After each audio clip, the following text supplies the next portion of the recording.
Welcome to Spiritual Psychology. My name is Renee Lavallee McKenna, and I bring my 30-plus years as a recovering addict and ex-crazy person turned therapist and shamanic healer to bring you snackable teachings on spirituality, psychology, and all things personal growth. And today I want to talk about living your dreams, and actually the idea that we must live our dreams if we hope to be fulfilled and happy in this lifetime. Now, I can't guarantee you're going to get everything that you want, but our deepest desires, our highest aspirations, and pursuing or participating in the things that bring us joy, that's the compass or instruction manual that we get on a soul level. And if we follow that instruction manual or compass, it will take us to a new place. And we may get a new instruction manual, or our compass setting may shift a little bit, or even a lot. But life is a verb and living is a flow. And it is usually our resistance to the life flow that causes us suffering. And aligning ourselves with it will bring us peace, presence, connection, and happiness. And some people have a sense of their highest good, their dreams and goals, and they're able to just set it down and pursue it. Arnold Schwarzenegger, Madonna, Martin Luther King, although certainly they've had twists and turns along their path. I've lived long enough to watch both Madonna and Arnold Schwarzenegger set proclamations or goals for themselves and achieve them over time. It's quite impressive. Martin Luther King Jr. was, of course, one of the most prominent leaders of the civil rights movement from 1955 until his assassination in 1968. And he was the son of a civil rights activist and minister, Martin Luther King Sr. So his compass setting seemed pretty clear from birth. And many people like myself have a much more complex and winding road to get to even know what our goals and dreams are. And that's often what a lot of what you might call stage one personal growth work is about. Just discovering who we really are and what we like. I remember when I first got clean and sober, I had been such a chameleon for so long, adapting myself to whatever social circumstances I was in. I might dress differently, talk differently, even order different food. If I was out on a date, I might order a salad because that's what girls do. If I was out with my best friend and compulsive eating partner, we were fat girls together, I might get a cheesesteak and a couple of beers. I might watch my language and use 75-cent words if I was with some college-educated intellectuals. Or I could swear like a trooper and hand out what we called rations of shit if I was drinking with the boys. And I remember going to a diner with my first boyfriend when I was in early recovery. He was a very kind and generous person. We're still friends today. And this was a diner on Southern Artery in Quincy, Mass. And it was one of those places that had like 50 pages in the menu. Oh my God. You could get everything from breakfast to a full turkey dinner, 24 hours a day. And we sat down at the booth and he said, "I'm paying, order what you like." And I thought, what do I like? I don't know what I like. It was quite disturbing, actually. I had been so used to adapting myself to circumstances, wearing different masks depending on the situation I was in. I'd become so disconnected from my true self, I actually didn't know what I liked to eat. In fact, I was so distressed by it, I had him order for me. It wasn't a memorable meal, so I don't remember what he ordered. But I remember very clearly the awareness of lack of knowledge of my own authentic self. There was things I was good at. There was things that other people wanted me to do for them. But what did I like? What made me happy? Whoa, that was a completely new perspective. And it became clear that of all the dysfunctional relationships in my life and things that needed repair, my own relationship with myself was probably the most damaged and underdeveloped. And there was a couple things I started to do that really helped me develop that relationship with myself. And the first one was journaling. And since my early 20s, I've been an avid journal keeper. And I may go periods of months where I don't write, but particularly in times of great change, it is an incredible resource for clarity, processing, and inner guidance. And at first, when I started journaling, I was writing as if somebody was going to read it. I was still performing for other people. But over time, this inner voice grew and a dialogue between the different parts of myself. And over time, just like my relationships with the men and women in my life improved as I became a more honest, open, willing, and mature person, concurrently, my relationship with myself has improved. And for me, journaling has been one of the keys of how I spend time with myself and have cultivated my own healthy internal relationship.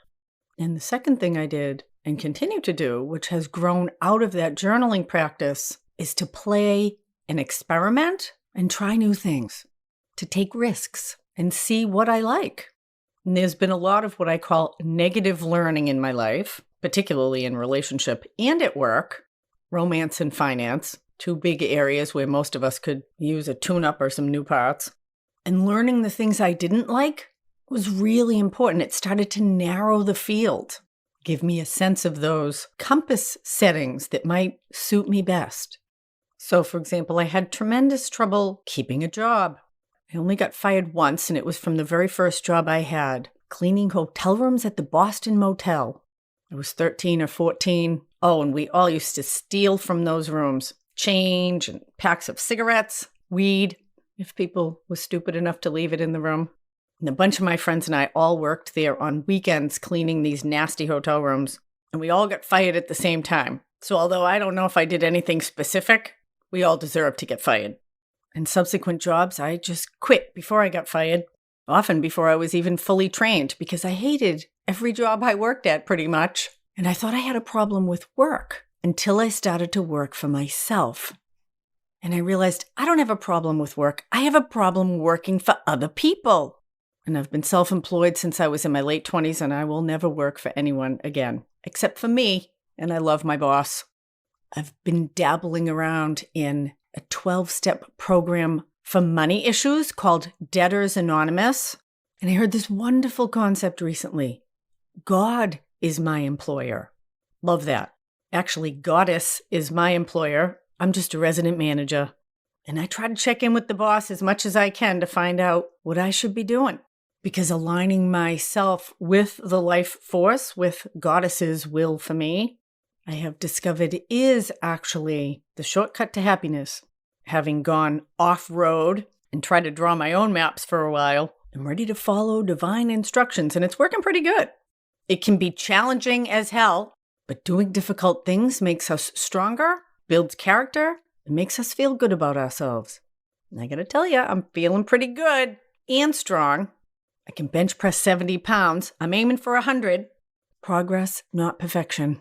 So in order to follow our joy, we need to discover our joy if we don't know what it already is. And in order to discover something, I need to go into the unknown. Experiment, play, try things out. If it doesn't work, you don't like it, try something different. Now you might know that you love music, that painting with colors or moving your body in yoga or athletics feels really good. You might enjoy writing or spending time with dogs or little children. I discovered I loved cleaning and organizing and working with people who were almost as crazy as me. And it has become my life passion to share the hope, empowerment, and healing that I have experienced with as many people as I can before I leave this body. I do have some pretty clear plans for myself now that the compass has become easy to read. My path is pretty clear. And I just hope I live long enough to do all the things I want to do. And I try to spend some time every day, or at least every week, working toward and on my own goals and dreams. And that process in itself brings me joy. There is no destination. Everything is process and progress. And I was working with a client recently, really intelligent and adventurous person who's pretty unsatisfied in some major areas of their life. And that dissatisfaction has been consistent throughout our years of work together. And we spent some time last year making an extensive list of all of her dreams and goals. And it's a pretty epic list. World travel, writing, lots of exciting and interesting experiences that she wants to have. And I said, are you willing to start working on that list? And the first thing is to actually take a sabbatical from this job that they aren't loving, even though they just got a promotion and a raise. In fact, they promoted them out of the work that they enjoyed doing and into something called management, which is generally not enjoyable for most people. That's why they pay you more money to do it. But she feels trapped. She said, I don't know how to work this out. And I said, I didn't ask you how you were going to do this. I asked if you were willing. They're different. That cage that you feel like you're in actually does not have a lock on the door. You can push that baby open anytime you like, whether you're aware of it or not. We do have control over most of the circumstances of our life. Radical change is always an option. It might be scary as hell, might be inconvenient to other people, but if we don't follow our goals and dreams, we will die unfulfilled. And that is a bad death. And there are many traditions that will say the moment of our death is perhaps the culmination and the most important moment of our life. And the only one you have to please at that last moment is your true self. And if you want to please them, it might be good if you know who they are, what they like, and what brings them joy. And you might want to get to work on that. We have a culture that tells us how we should live. A house, a car, 2.5 children, a dog, a spouse. Been there, done that, don't regret it. But it's doubtful I will ever climb into that particular box ever again in my life. That was a particular stop on the map. And now my joy and fulfillment is bringing me other places because life is always changing. My kids have moved out. The dogs will die. The house will spring a leak. Now, it's important to know when to stay and when to go, how to follow the map. But if you're depressed, anxious, unfulfilled, if you think it wouldn't be too bad if your car ran off the road and your life ended right now, oops, I'm going to tell you there's something deeper going on. And it's your responsibility to get the support and resources to dig in and find the deeper truth about yourself. And often that truth is that we need to be putting our time, effort, and energy into living our best life, into following our dreams, to squeak that cage door open and step out into the world and discover and express our own best self. So take some risks. Experiment. Be playful. Ask yourself, what brings me joy? What would I do if I had no fear or unlimited resources? And I'll tell you that we do have unlimited resources because we are children of the universe, and she will always rise to meet and support us if we are willing. We don't need to worry about the how. The gods and goddesses figure that out for us. Thank you so much for listening. If you're interested in checking out some of my spiritual psychology work in a group setting, I'm doing free workshops on Insight Timer almost every week. And there's a link to my Insight Timer profile in the show notes. This Wednesday, January 25th, I'm doing a very powerful talk and guided healing visualization around healing abortion. Recovering from the emotional, spiritual, and energetic experience of abortion is important and possible. Join me in a safe and sacred space to bring forgiveness, peace, and compassion to this often secret wound. And that's Wednesday, January 25th, 3 p.m. Eastern, noon Pacific, 8 p.m. GMT.